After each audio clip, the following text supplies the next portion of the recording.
Famanafaingana ny fomba fiasa amin'ny ady atao amin'ny kere ny fisian'ny rindram-baiko kere data ho ny mpandrindra ny vovonana avy amin'ny tafika malagasy mahatsara ny paikady apetraky ny fitondram-panjakana amin'ny ady amin'ny kere ka nampidirina ny fampiasana ny teknôlôjia vaovao izay novolavolain'ny ministera ny postra sy ny fifandraisan-davitra.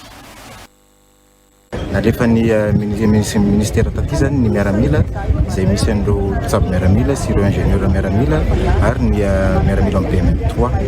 ny logiciel kere data zany ny application web kere data zany no ampiasainay mba ahafahana manao izay recensement izay ilaina amin'ny fanatanterahana ny fanampiana ny aty atsimo zay. A partir an'io application web io zany no ahafahana mahita hoe aiza ny tena vomafy sy ahafahana manao priorité amin'ny fizarana na ny sakafo na ny fanampiana rehetrarehetra dia zay zany ny tena ampidirinay anatin'io application io. Ezahana afeno ny renseignement rehetrarehetra zay tadiavina rehetra ty amin'ny région anankiroa Anosy sy Androy ny données azo amin'io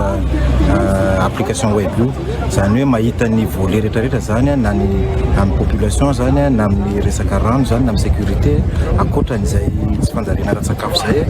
akoatrany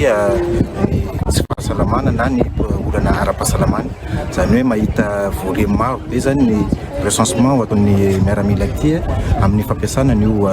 application web io kere data io. Arak'izay moa zany dia ny MPTDN namea n'io application web io dia izay isorana manokana eto satria izay no manamora an'ity fomba fiasa ty ampalakilaky an'le fomba fiasa satria maika le olana vonjena aty atsimo.